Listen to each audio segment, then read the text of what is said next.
欢迎来到黎春正频道，请订阅频道，所以大家不要错过当天最热门的新闻。我们今天的时事通讯包括以下内容。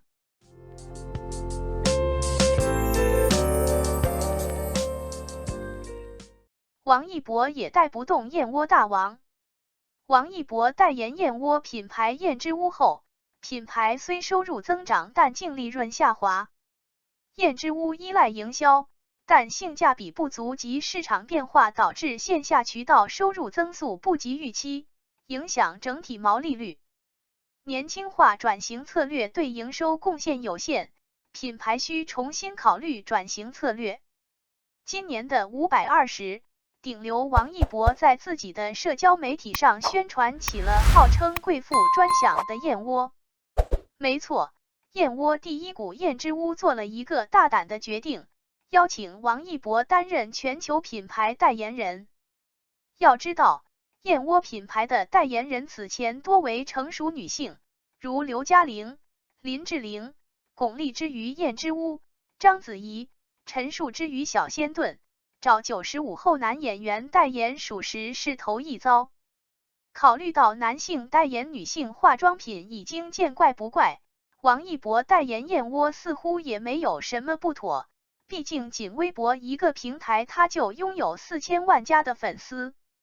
不过，在官宣合作3个月后，燕之屋还是交上了一份大变脸的成绩单，上半年净利润下滑超40%。难道顶流王一博也带不动燕窝了？广告费花超了。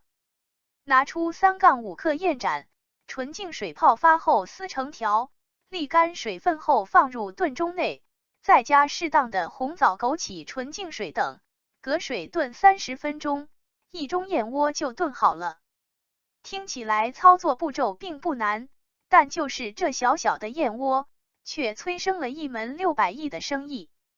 据国燕委发布的2023至2024年燕窝行业白皮书介绍，2023年，我国燕窝市场规模达到623亿元，3年复合增长率14%。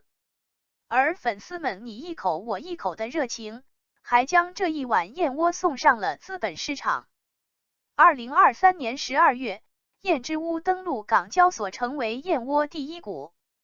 不过，燕窝第一股带来的光环并未能持续太久。2024年上半年，尽管燕之屋在收入方面依然增长11.36%，来到10.59亿元，但净利润却同比下降了44.07%，仅为6005万元。增收不增利，最容易让人想到的原因就是钱花的太多了。在燕之屋的财报中，有一项支出为销售及经销开支，包括广告推广费用和员工福利费用2部分。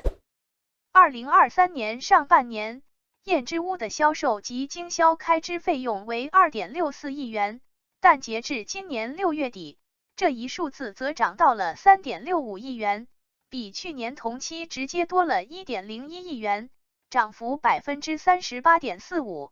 上涨原因是集团广告费用的增加。今年的1月和5月，燕之屋分别官宣了巩俐和王一博为新代言人，并在同期进行了大规模的宣传造势。高度依赖营销，一直是燕之屋乃至整个燕窝行业的普遍打法。这与其所处的行业属性有关。盘古智库高级研究员江汉提到，依赖营销的做法是很多食品或保健品普遍存在的现象，也可以说是市场的通用性选择。这一方面与产品本身难以做出差异化有关。事实上，只要是产品同质化严重的行业都是如此。饮品行业如农夫山泉、可口可乐等一年也有大几十亿元甚至近100亿规模的分销及销售支出。保健品一哥汤臣倍健也在今年上半年花了18.22元的销售费用。另一方面，燕窝行业市场集中度较低，也是燕之屋愿意花钱换规模的一个原因。燕窝是一个较为分散的行业，有超过1万名参与者。按零售额计算，2022年，燕之屋虽然在中国燕窝市场排名第一，但市场份额也仅为 5.8%， 同期中国前5大燕窝公司累计的市场份额占比也不足 12%。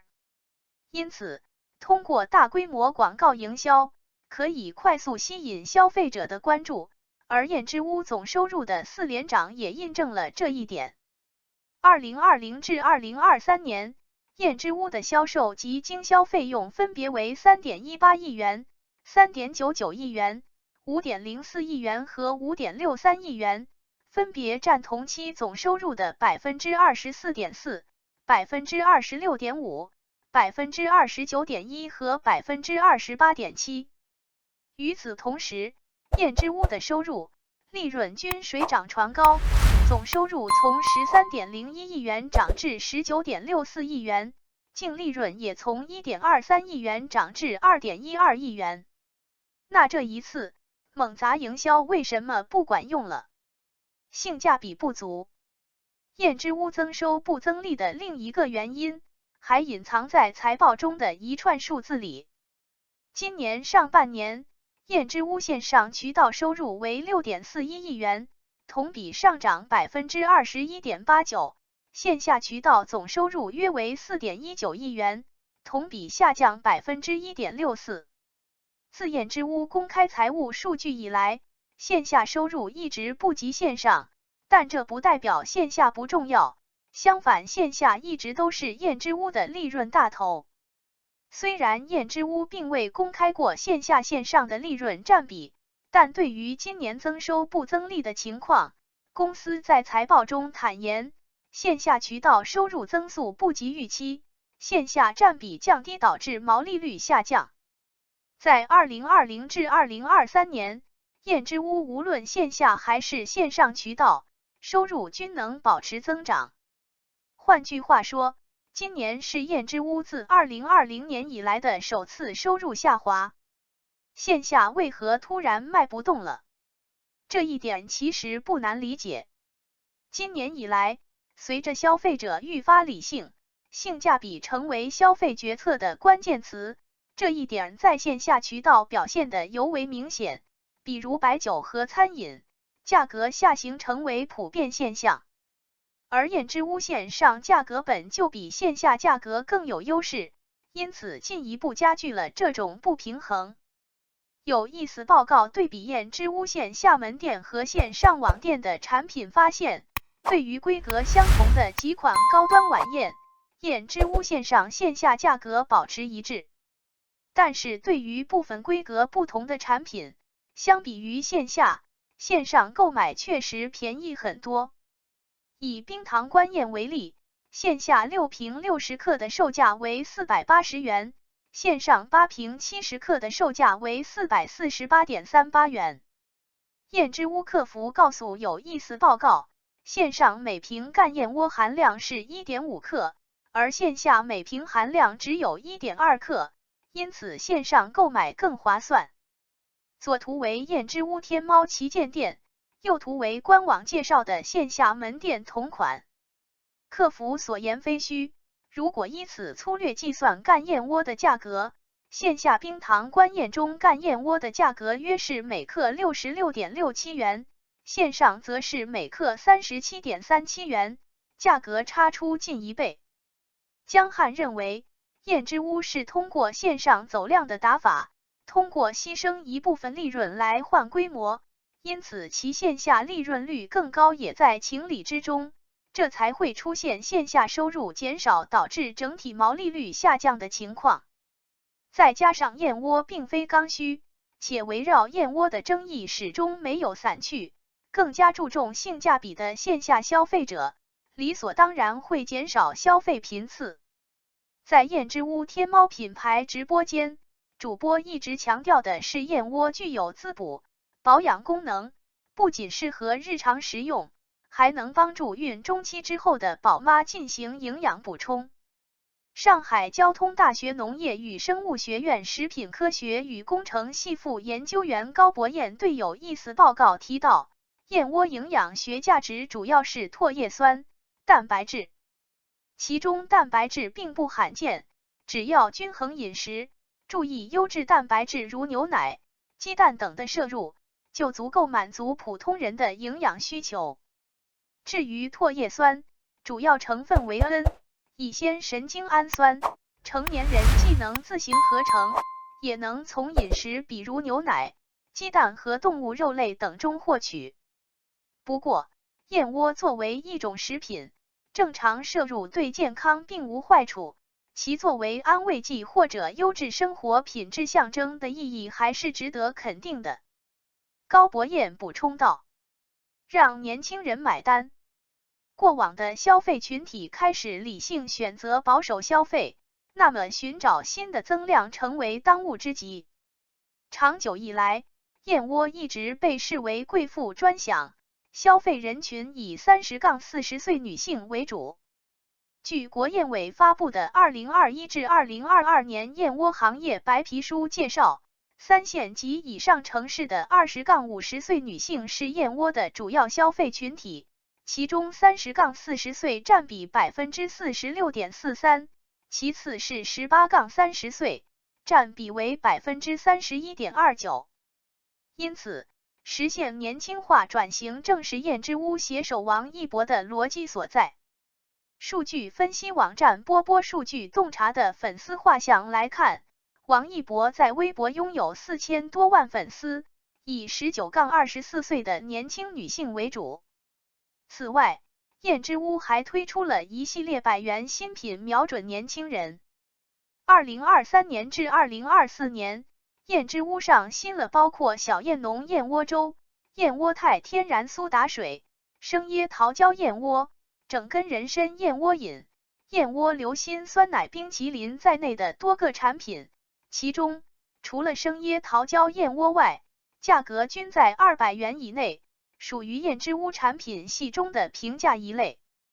诸如燕窝粥、燕窝冰淇淋及燕窝苏打水等相关的产品在几年前市场上就有推出，技术要求不高，属于燕窝题材概念衍生品。来自生物医学和工程管理双博士的胡永刚指出，这意味着燕之屋推出的面向年轻消费群体的新型产品，多非市场首创，而是采取了市场跟随策略。此举措反映了公司以利润最大化为导向，凭借自身强大的品牌影响力，旨在渗透并占据燕窝行业中的市场份额。但年轻人真的会乖乖买单吗？可能未必。这就得说到燕窝真正的价值。正如上文所言，如果单看功效，燕窝往往被认为不及预期，甚至是智商税。但如果考虑到社交属性，燕窝则不然。燕窝是有钱人吃的，这是很多人对它的第一印象。很多人对燕窝的最初认知，源于宫廷剧中的贵妃娘娘们瞧着兰花指吃着它，尊贵雍容。现实中的燕窝的确是宫中御品，因为物以稀为贵。乾隆皇帝早上要喝冰糖炖燕窝，御膳里燕窝也是常客。到了20世纪80-90年代，燕窝品牌赞助了不少港姐女星。近几年，燕窝广告也是请巩俐、刘嘉玲、林志玲、章子怡、陈数、刘涛这些大美女坐镇。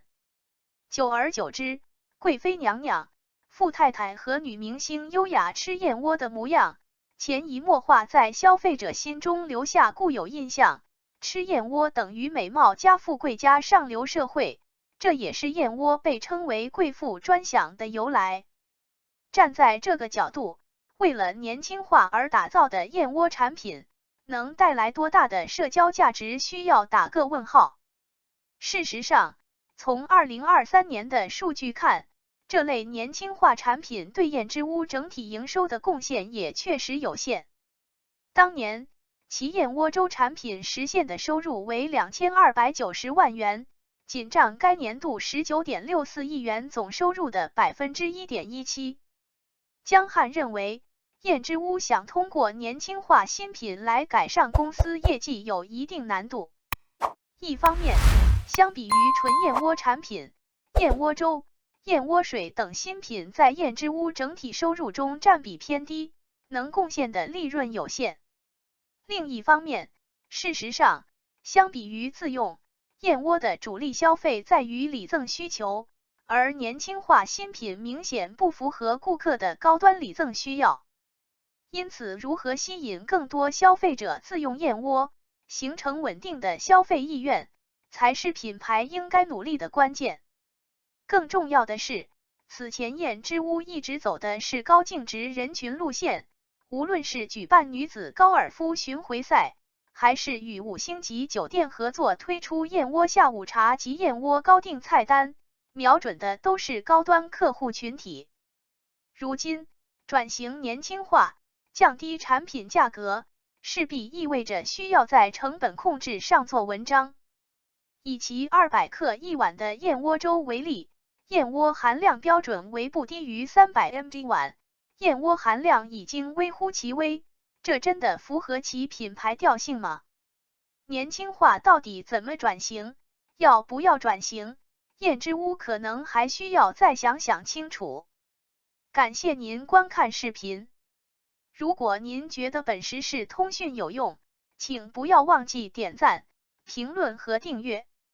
祝您生活愉快，充满活力。再见。